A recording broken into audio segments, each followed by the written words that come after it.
Everyone's in on the Great Reset. Well, almost everyone. There's one guy who's got the power to do something to stop it, and you know exactly where I'm going. And they made a mistake. They tried to get Trump on their side, so they invited Donald Trump to Davos, I think a couple of times.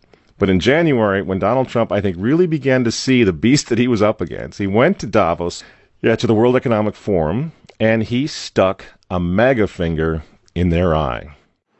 We're committed to conserving the majesty of God's creation and the natural beauty of our world. But to embrace the possibilities of tomorrow, we must reject the perennial prophets of doom and their predictions of the apocalypse. These alarmists always demand the same thing: absolute power to dominate, transform, and control every aspect of our lives. We will never let radical socialists destroy our economy, wreck our country. 2 days after Donald Trump gave that speech, the 89-year-old leftist weirdo billionaire George Soros made an emergency intervention where, at Davos, once again, warning that the U.S. 2020 election will determine the, quote, fate of the whole world. Now, in the context of Davos, take a look at this one more time. This is a month after Donald Trump addressed Davos and stuck the MAGA finger in their face. Here's what Francis, the Vatican, and Jeffrey Sachs had to say in response. And it is a dangerous country right now. It will be absolutely dangerous if Trump wins re-election. Trump wins re-election. Trump wins re-election. Francis invited this guy to the Amazon Synod as an honored guest and advisor. He's also Bernie Sanders' advisor. What's he doing in the Vatican? Why is this guy who's a promoter for a socialist, out and out socialist, Bernie Sanders, what's he doing advising the Pope? Why does he have entree to the Vatican, friends? Sachs supports abortion and contraception, but that's not a problem for the Vatican. For the Vatican, for Pope Francis, and for his friends at the UN, Donald Trump is the problem, obviously, friends. Clearly, I consider the Trump administration a danger to the world, but I regard it as a purely temporary phenomenon that will disappear in 2020. Do you get it? Do you see why there's so much hate for Trump? Because with all of his faults, again, he's the capitalist. He's not the globalist. He never will be one of them, which is why he pulled the United States out of the Paris Climate Agreement. Donald Trump pulled the United States out of the World Health Organization. That's Bill Gates and company. And now he's threatening to pull the United States out of the World Trade Organization. People say, yeah, well, Donald Trump got married twice. He's a bad guy. Really? He's right in the face of the demons on this, friends. Nobody ever said he was a saint. He's knocking the sacred cows of the United Nations down all over the world right now. The General Assembly routinely votes 185 against the United States on almost everything right now.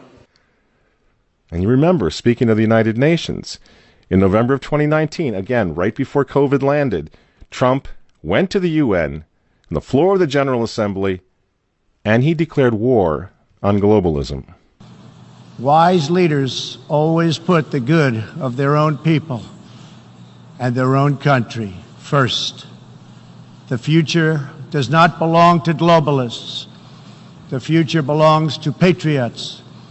And shortly after the speech at the UN, Donald Trump delivered, what do you think happened?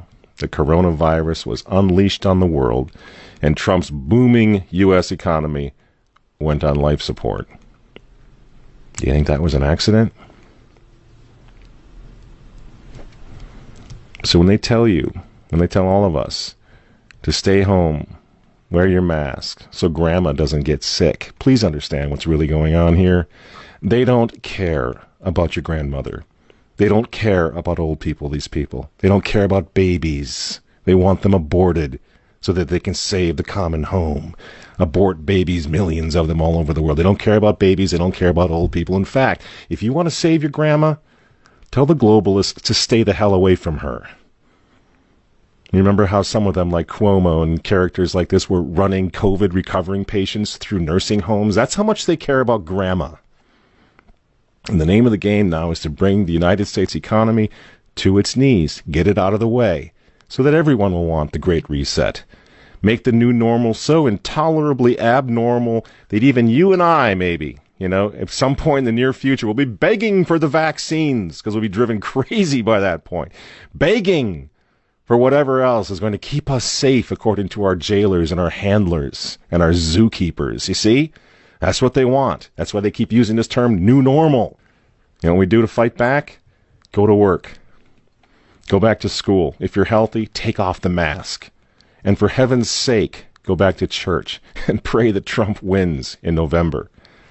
That's what the reset was on. That's what the Russia hoax was all about. That's what the impeachment hoax was all about. Don't you see? For 4 years, I've been trying to stop this man because if he strengthens America, if he makes it great again, if he brings the economy back again, the reset won't happen.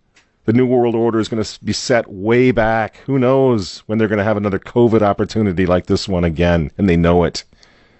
So ask yourselves why they hate this man. These folks, these men, they hate God. They hate the unborn. They hate the traditional family. They hate you. And they hate Donald Trump, whose political opponents, by the way, right now are knocking statues of saints to the ground. They're beating up cops, and they're burning flags. You say you don't like Trump. I'm sorry, friends, but who cares? That doesn't really matter anymore. What you think of Trump's personality or his tweets. Look at the big picture. The choice is simple, friends. Stand with America right now, or fall with the New World Order in the not-so-distant future. There's no other choice. I'm Michael Matt for Remnant TV, and we'll see you next week.